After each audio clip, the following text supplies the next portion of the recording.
Je m'appelle Tania, j'ai 34 ans et aujourd'hui j'ai témoigné avec grand plaisir bien sûr, dans le cadre de ce qui m'est arrivé, dans le cadre que j'ai été victime de le proxénétisme. Et à travers cette interview, je voulais raconter mon histoire et donner un courage à toutes les filles qui sont victimes de s'en sortir et à toutes les filles qui sont dans le métier de la prostitution, de lui dire de ne pas avoir la honte de ce qu'est-ce que vous faites, de ne pas avoir la gêne de dire ça qu'est-ce que vous faites. Et de dire à tous les gens qui vont regarder cette interview qu'il faut arrêter de juger.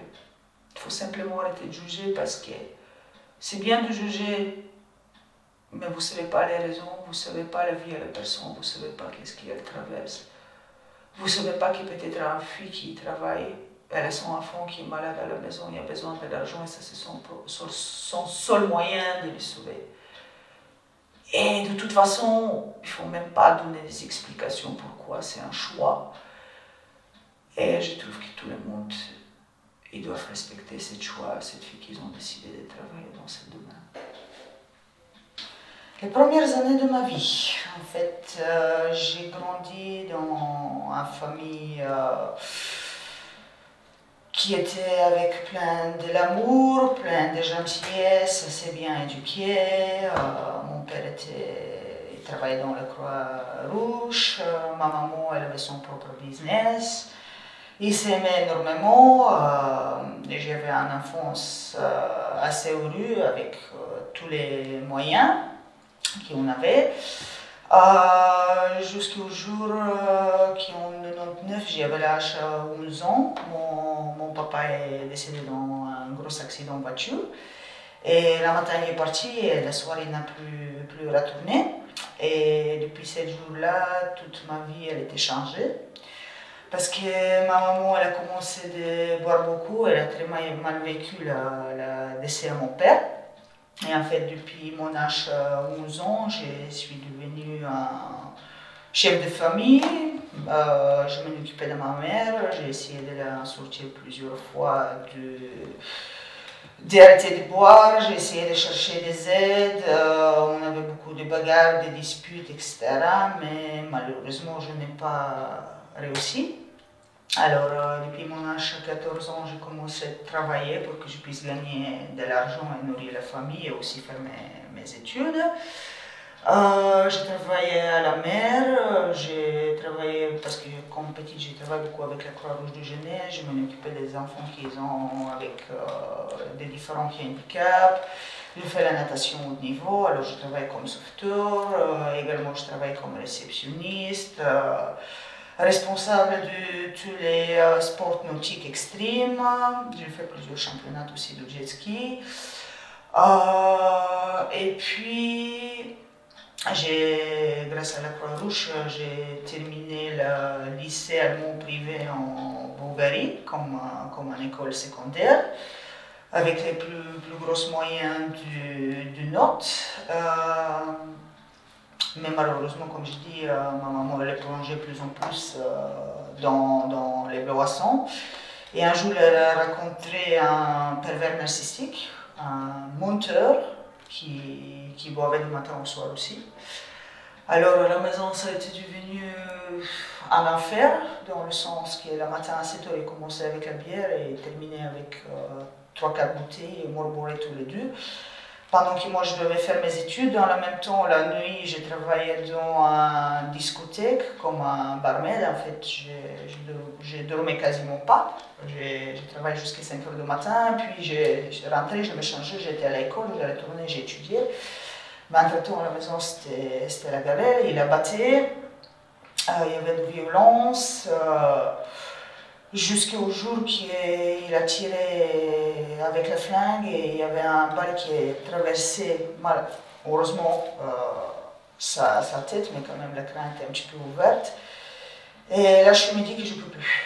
je ne pouvais plus résister à toute cette scène et je ne pouvais rien faire contre parce que toute la famille, depuis le décès à mon père, chacun a pris son côté.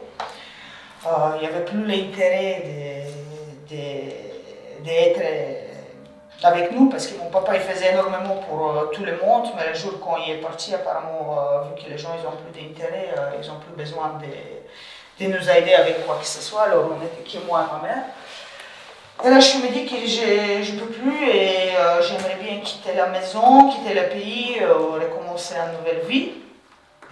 Et justement, à ce moment-là, j'ai rencontré, dans la boîte où j'ai travaillé, j'ai rencontré un gars qui était assez sympa, assez charmant, qui commençait à voir que je suis fragile, que j'ai envie de partir, et commençait à me vendre du rêve. Dans le sens qu'au départ, on sortait, on mangeait, tout était bien. Il m'a dit oui, on peut avoir une belle maison, on peut avoir une belle vie, parce que moi je voulais faire l'université en étranger, terminer droit. Il m'a dit tu peux faire tes études, on va avoir toutes les possibilités. Il faut savoir que j'ai réussi d'avoir encore une aide de la Croix-Rouge pour mes études universitaires. Et continuer de les faire, mais vu que j'étais amoureuse de ce type-là, il a tellement bien changé mon esprit dans ma fragilité, j'ai cassé la lettre et j'ai refusé la aide. J'ai dit je vais le faire toute seule. Et là, je me souviens, un jour on était sortis avec la voiture, on était allé boire un café, et sur la route il m'a dit pourquoi pas tu ne commences pas de travailler dans le milieu de prostitution.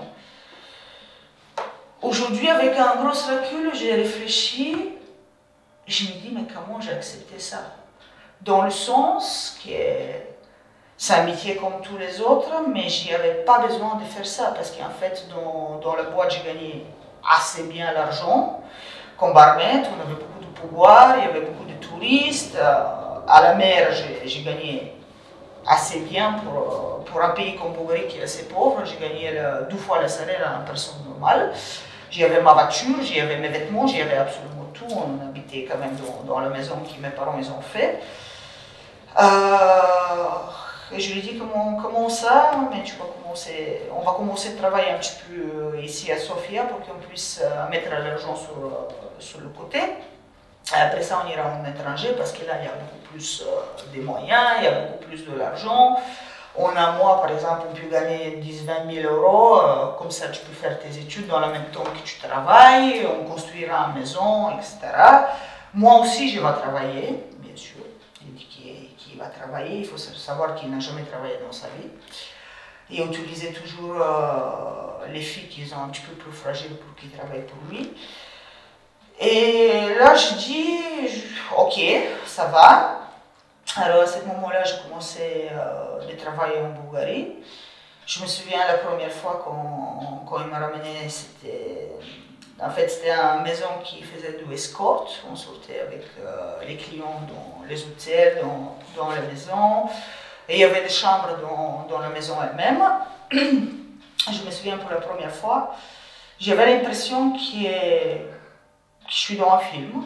En fait, je me rendais compte de ça, qu'est-ce qui se passe, mais dans le même temps, c'est quand tu es hypnotisé, en fait, la seule chose à laquelle je pense, c'est ça, qu'est-ce qu'il m'a dit, on va faire notre vie, on va avoir la maison, tu vas terminer tes études, surtout mes études, et surtout l'effet que je quitterai la maison et que je ne serai plus dans cet enfer. Dès là, j'ai commencé à travailler en Bulgarie pendant un moment, mais vu que j'étais quelqu'un d'assez connu, il y avait souvent des croisements avec des amis à mes cousins, avec des amis à mon père, et tout ça. J'ai commencé à avoir peur parce que j'étais gênée de ça, qu'est-ce que je fais, parce qu'en Bulgarie, c'est pas du tout bien vu. Il faut savoir qu'à ce moment-là, on a commencé à mettre l'argent sur le côté, mais tout l'argent, c'est lui qui prenait sur lui. J'avais le droit à 2 petites robes, mais jusque-là, il était gentil. Mais il faisait pas grand-chose pour moi. Il mettait l'argent sur le côté. Et là, je lui ai dit, écoute, parce qu'il y avait un gros contrôle de la police Sofia dans tous les bars et dans tous les établissements. Et là, en fait, ils ont pas réussi de nous choper parce qu'on a fermé les lumières. En fait, il faut savoir qu'en Bulgarie, avec la corruption et tout ça, il y a des connexions entre la police, les macros, etc. En fait, les gars qui tenaient l'établissement, ils étaient prévenus au dernier moment qu'il y a des contrôles partout. Alors on a éteint les lumières, on a fermé la porte, la police elle a monté, ils ont commencé à taper sur la porte, mais c'était quand même une grosse porte, ils n'ont pas réussi de l'ouvrir. Et là je me dis non, non parce que on ne peut pas continuer à Sofia parce que mon père avait des connexions dans la police, beaucoup de ses amis ils étaient des inspecteurs, commissaires, etc. Je dis si quelqu'un me chope, non. Et là je lui ai dit écoute, il faut qu'on fasse quelque chose et il faut qu'on parle. Entre-temps, si mes souvenirs sont bons, pendant que j'étais un soir au travail, lui est sorti avec un fille. Et j'ai chopé dans son téléphone certains messages qui sortaient avec une autre fille. Là, j'ai fait le premier scandale pour lui dire qu'est-ce que tu fais, etc. C'est qui cette fille-là, etc. Et là, c'était la première fois qu'il m'a frappé. Il a pété les câbles dans la voiture, il m'a bien frappé, avec des coups de poing, il m'a dit tu la fermes, de toute façon tu n'as rien à dire, c'est une fille, j'aimerais bien qu'elle commence à travailler ensemble avec nous et pourquoi pas venir en étranger avec nous, comme ça on gagne plus d'argent, plus vite, je vais faire semblant que je suis son petit copain, etc. etc. Moi là j'étais un petit peu à la limite et je dis non. Je ne veux pas que tu es avec un autre fille, ça c'est hors de question. Tu vas pas coucher avec elle, avec moi et faire semblant que tout va bien. Oui, regarde mes amis, souvent il m'a raconté avec ses potes qu'il y avait des filles, comment ils ont bien avec leurs grosses voitures, etc. etc. Et j'étais lancée déjà dans le truc, là il commençait à me faire peur aussi avec les menaces, qu'il va me tuer, qu'il va m'égorger, etc. Qui va aller dire à ma mère qu'est-ce qui se passe, ou qui va la faire mal à elle. Bon bref, et là on a décidé de partir en Allemagne. On a décidé de partir en Allemagne pour que je puisse faire l'université, pour qu'on puisse travailler. Mais en fait on s'est rendu compte quand on arrivait en Allemagne, c'était à Cologne. Quand on était rentré dans la chambre, c'était un ami à lui qui lui a fait la connexion pour aller dans cet appartement où je peux travailler, etc. En fait, quand on est rentré dans l'appartement, on s'est rendu compte qu'il y a quelque chose qui se passe et qui n'est pas bien parce qu'il y avait du sang partout, il y avait des taches de cheveux, plein de trucs.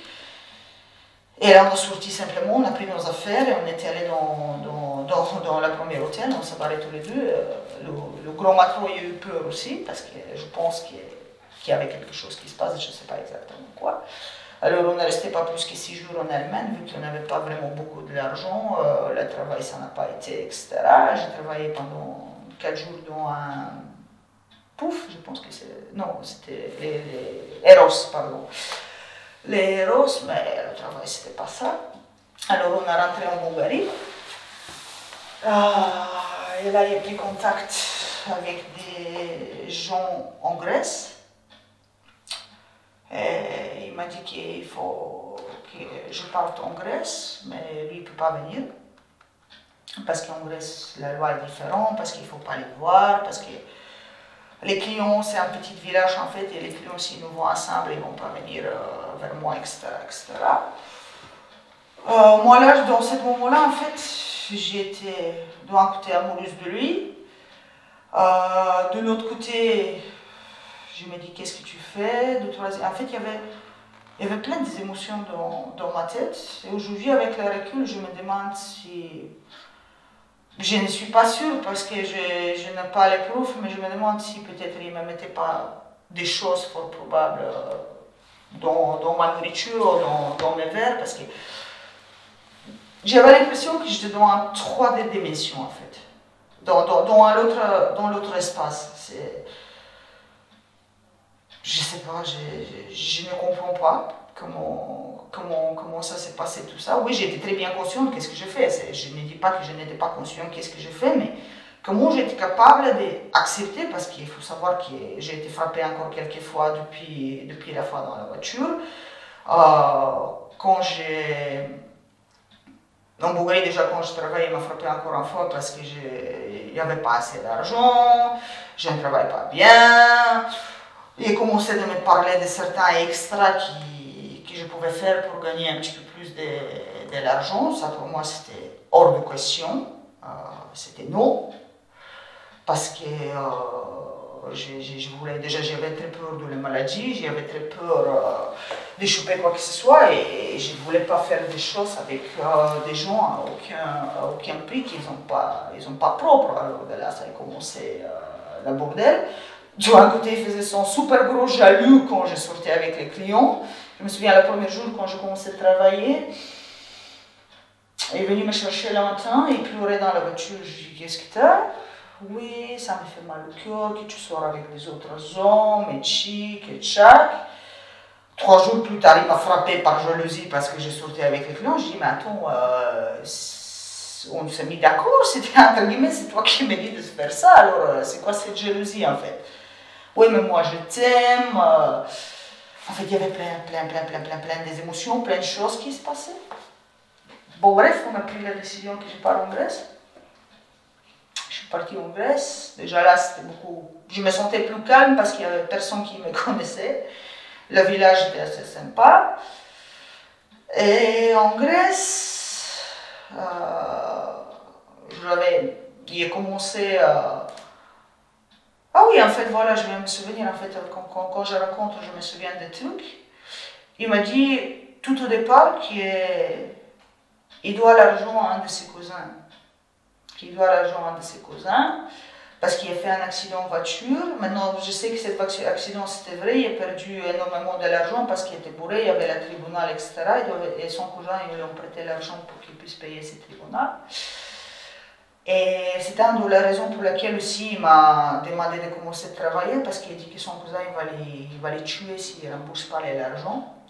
Et même apparemment un soir il était allé chez son cousin, il y avait là où il gonflait, je ne sais pas s'il a demandé à un de ses amis de les frapper, parce qu'aujourd'hui avec le recul, je ne crois pas du tout à cette histoire. Mais j'avais pitié pour lui, pour qu'il ne tue pas, c'était mon amoureux, etc. C'est une de les raisons pour laquelle aussi j'ai commencé à travailler. Bon, bref, je suis allée en Grèce. Elle a commencé à m'harceler tous les jours. En fait, des appels, il faudrait que je lui envoie chaque fois un message, même encore en Bulgarie. Quand je sors avec un client, quand je rentre avec un client, qu'est-ce que j'ai fait, combien d'argent j'ai gagné, tout. En fait, si je ne répondais pas à l'heure quand c'était terminé, c'était des appels. Après ça, c'était des frappes. Même si la client était prolonge, parfois tu n'as pas la possibilité d'aller chercher ton téléphone et dire la mec, écoute, je l'ai dit à la fin, bon, tu veux que je travaille ou tu veux que je fasse quoi, il faut que tu me dises tout, etc. En Grèce, il a commencé un harcèlement par téléphone tous les jours, de lui envoyer l'argent, parce qu'il y avait sa mère qui était malade, parce qu'il y avait son cousin qui lui harcelait, parce que son frère il avait des problèmes, parce que en fait, tout l'argent il partait pour lui. Moi en Grèce j'avais peur, parce que lui il connaissait le patron. Et là je commençais, quand j'étais pas avec lui, je commençais avec le recul de me dire, écoute, il faut qu'on s'organise de faire quelque chose, Tania, parce que ça va pas le faire comme ça. Au moins de mettre l'argent sur le côté et voir. Mais j'avais peur que le patron il me connaît, j'avais peur qu'il va lui dire combien je gagne. En fait, ni en Bulgarie, ni en Grèce, j'avais quelqu'un sur qui je pouvais compter de lui donner au moins une partie de ça, qu'est-ce que je gagne. Parce qu'à un moment donné, je commençais à me rendre compte et je me dis non, ça ne va pas continuer comme ça. Et surtout dans le moment où je suis rentrée en Bulgarie,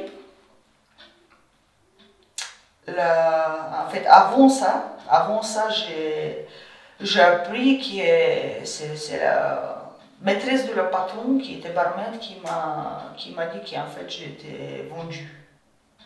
Qu'en fait, je ne peux pas partir de la Grèce comme ça. quand je veux, parce qu'ils ont payé un prix pour moi. Et si mes souvenirs ils étaient bons, c'était un prix autour de 3 000, 4 000 euros, quelque chose comme ça. Et je dois prester, entre guillemets, mon contrat. Et en Grèce, à l'époque avant, déjà j'avais peur de la patronne, parce que j'étais dans un île dans laquelle tu ne peux pas sortir comme ça. Il y a les bateaux, mais pour que tu ailles dans le bateau, il faut attendre dans le bateau. Oh, l'avion, j'avais pas la possibilité de me cacher, je ne savais pas comment faire, j'avais pas de l'argent. Je dis, ok, on va travailler. Là, je l'ai appelé, je lui ai dit, tu m'as vendu, etc. Là, c'était la grosse bordel.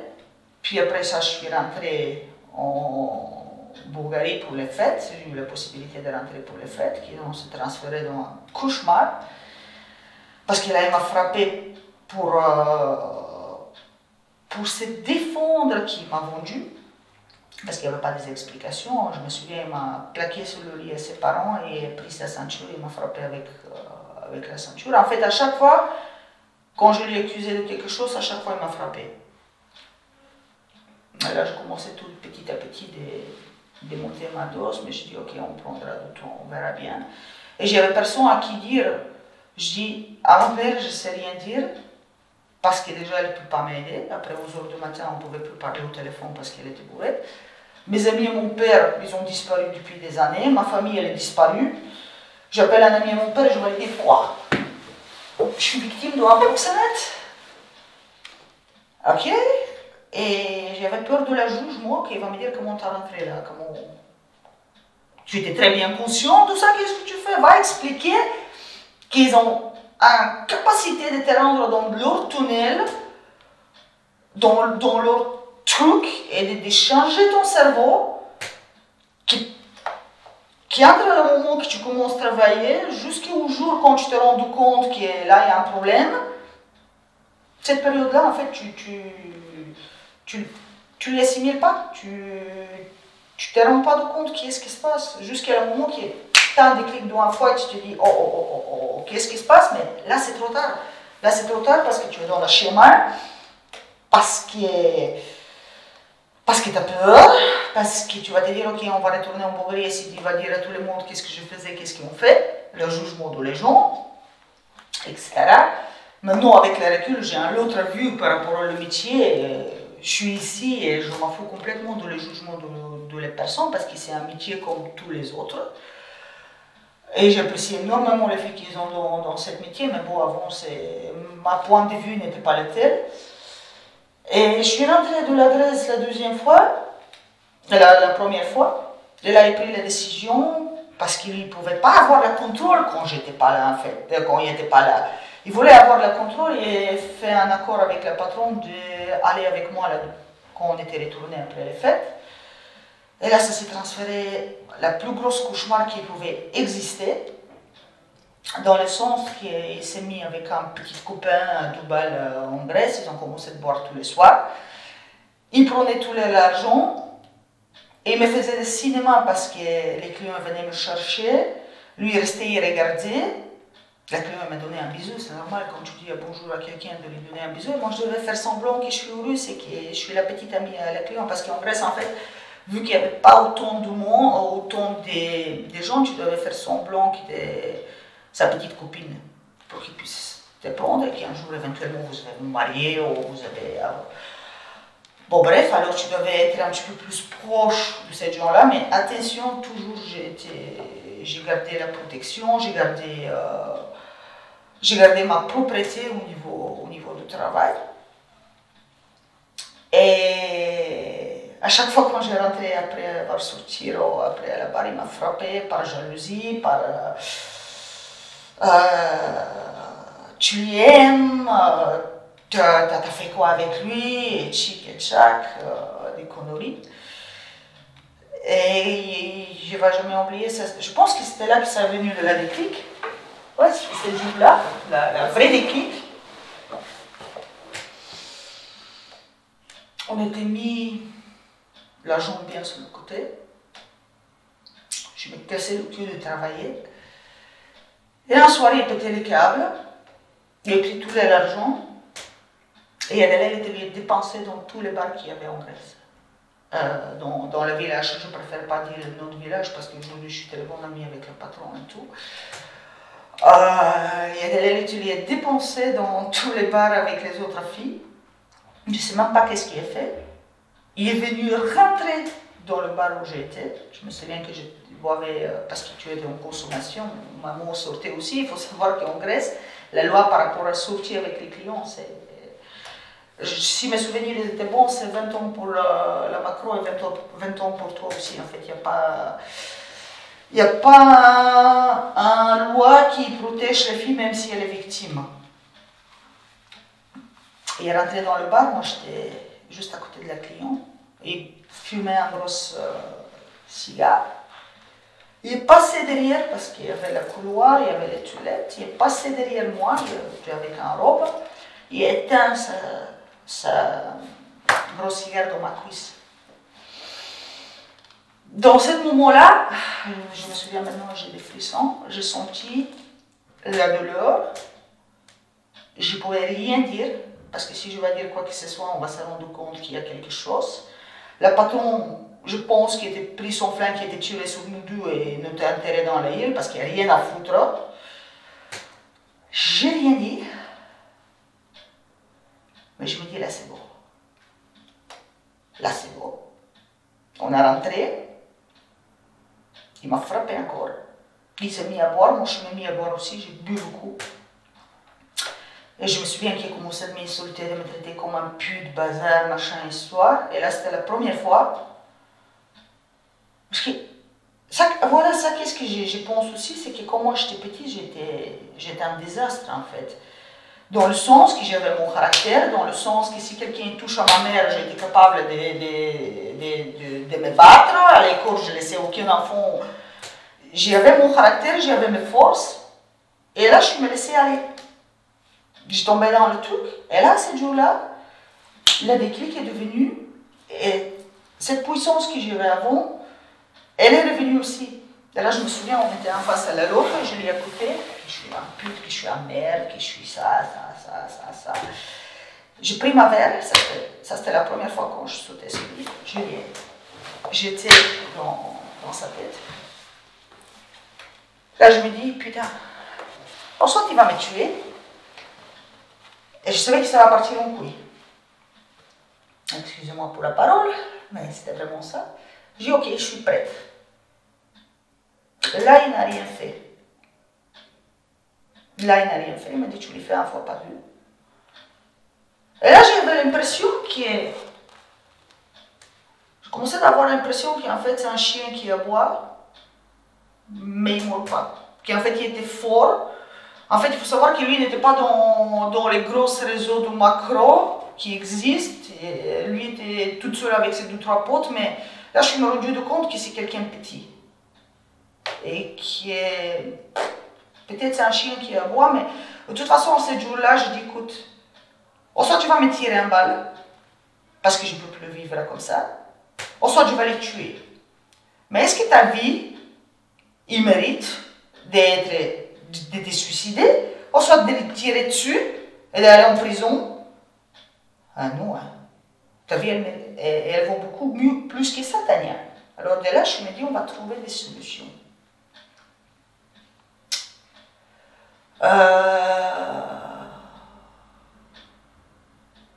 Lui voulait toujours venir en Belgique. On voulait toujours venir en Belgique. Parce que cette porte, il y avait des filles dans les vitrines, alors il gagnait énormément de l'argent. Moi, je ne voulais pas venir en Belgique parce que j'avais marre de changer les pays, parce que j'avais marre d'aller à gauche, à droite, parce que j'avais marre de travailler pour acheter des billets d'avion, etc. Mais je ne sais pas pourquoi, là, je lui ai dit, ok, on va aller en Belgique. Mais le problème, c'est qu'il lui avait... Non, pas mon problème, c'est son problème à lui, et ça tombait bien pour moi. C'est qu'il lui avait énormément de peur de la police en Belgique, parce qu'il a attendu que la police ici ne rigole pas avec les macros. On est venu ici. Là, j'ai rencontré... Là, on a fait la première tour. J'ai fait la première tour dans les vitrines pour trouver du travail. Et là, une fille m'a appelé, c'était un Bulgare. On a fait la connaissance, on a commencé à travailler ensemble. Elle m'a donné un gros coup de main à cette époque-là. Et là, je lui ai dit, écoute, il y a la police, ils font des contrôles, je veux pas que qu'il t'arrive quelque chose, je veux pas que tu ailles en prison, ici c'est surveillé, on peut pas se balader tout le temps ensemble. Et il avait peur de ne pas aller en prison. Je lui ai dit, pourquoi tu ne retournes pas en Bulgarie? De toute façon, tu seras mieux là-bas avec ta famille, etc. Moi, je vais t'envoyer l'argent et comme ça, au moins, je ne sais pas comment j'ai réussi, en fait, de les convaincre de retourner en Bulgarie. Je dis, on verra par après, peut-être tu reviendras, on va voir. J'ai dit, ok.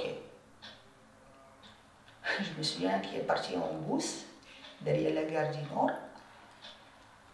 Le jour quand il est monté dans le bus, j'avais tout mon haine, tout mon rage qui est sorti. Je dis, c'est la fin. Je dis, c'est la fin. J'ai attendu encore 2-3 jours, c'était son anniversaire, le 25 mars. Je dis, je vais te faire un cadeau pour ton anniversaire. Mais mon téléphone, je lui ai dit, je te prépare un très bon cadeau. Ah, c'est quoi? Comment? C'est quoi? Et je dis, tu verras bien. Ça sera un cadeau spécial. Et là, je me dis, écoute, Tania,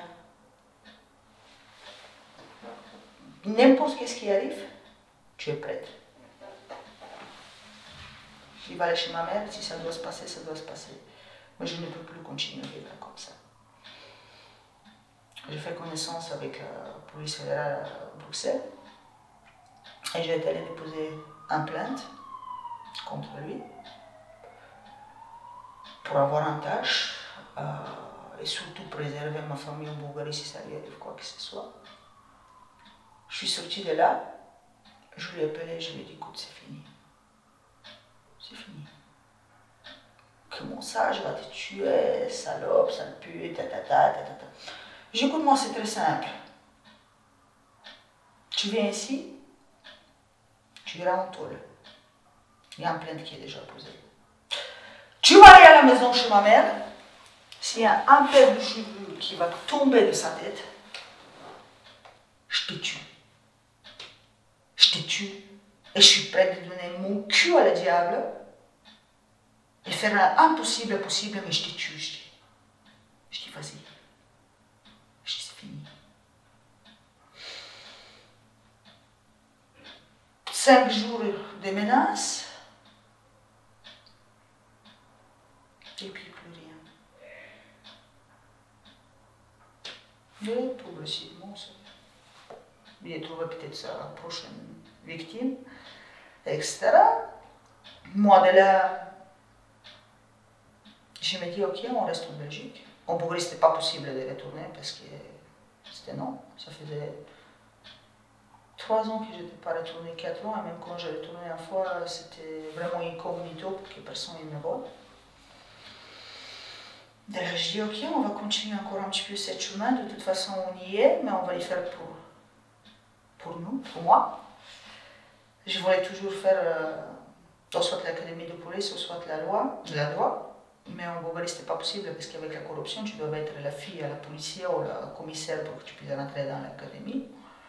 Je voulais tenter le coup à l'académie de police ici, mais je n'étais pas belge, alors c'était niet. J'ai fait la candidature dans l'armée belge. Je ne sais pas si c'était à cause de l'AFP qu'ils ont vu mon parcours en Belgique, vu que j'avais déjà quelques contrôles, il y avait des traces dans la police, plus mon plainte. Je ne sais pas si c'est pas ça la raison. Normalement, ils ont dit que médicalement, avec ma addition, vu que quand j'étais en secondaire, j'écoutais la musique pour ne pas attendre ça, qu'est-ce qui s'est passé avec ma mère en bas. Ma audition était très basse, alors ça ne correspondait pas à la truc de l'armée. Je me dis, ok Tania, qu'est-ce qu'on fait? Parce que je savais bien que je ne veux pas continuer cette métier toute ma vie. Je voulais faire quelque chose. Alors je me dis, ok, tu fais du sport depuis tout petit, pourquoi pas essayer avec le sport? Alors je travaillais encore à un certain moment dans... Là, je commençais à travailler dans l'ASM. Je suis spécialisée dans l'ASM, mais il faut savoir qu'avant, dans l'époque, l'ASM c'était un art. Un art, et tu étais respectée par la client et les gens qui y venaient. Aujourd'hui, ce n'est plus ça, parce que beaucoup de filles se trompent que l'ASM, c'est la même manière sur laquelle tu dois travailler comme le travail normal. Alors, disons qu'ils ont cassé un petit peu la beauté de ça, qu'est-ce qu'il y avait aussi, les prix, parce que l'ASM, quand même, avant, ça me permettait de gagner de l'argent. Et c'est grâce à ça que j'ai payé ma première formation pour devenir coach sportif. Et j'ai commencé à travailler dans les premières salles. Maintenant, il faut savoir aussi que je devais faire mes papiers parce que la police est venue contrôler 2 fois et on risquait de se faire expulser. Alors, je vais aussi de me mettre indépendante et faire mes papiers. Et comme ça, petit à petit, j'ai arrêté de travailler. Et là, j'ai rencontré mon ex-mari, qui est un policier à la police du Scarbeck. Et on a resté 7 ans ensemble. Et j'ai refait complètement ma vie aujourd'hui. En fait, si tu veux mon avis, vraiment, aujourd'hui, avec le recul, je me dis comment c'était possible. Il y avait l'amour, ok. Il y avait la peur, ok. En fait, l'amour, elle se transforme en peur. Tu commences, tu crois, parfois même tu crois les paroles que, voilà. Parce que déjà, quand on m'a frappé la première fois, je me dis que c'est là que je devais partir. Pourquoi tu es resté? Je pense que c'est vraiment un tunnel dans lequel tu es absorbé jusqu'au jour que tu n'as pas ce déclic. C'est un tout de tout.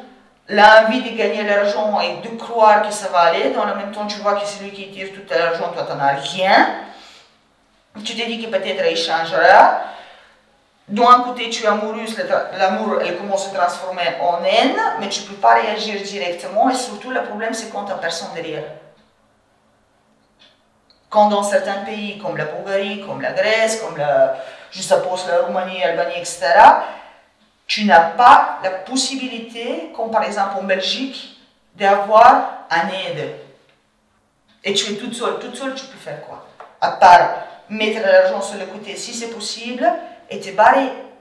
Mais bon, attention qu'il y a certaines filles qui ne se rendent pas de compte du tout. Elles ne sortent pas de cette tunnel. Parce que moi j'ai déjà attendu, s'il ne me frappe pas, ça veut dire qu'il ne m'aime pas.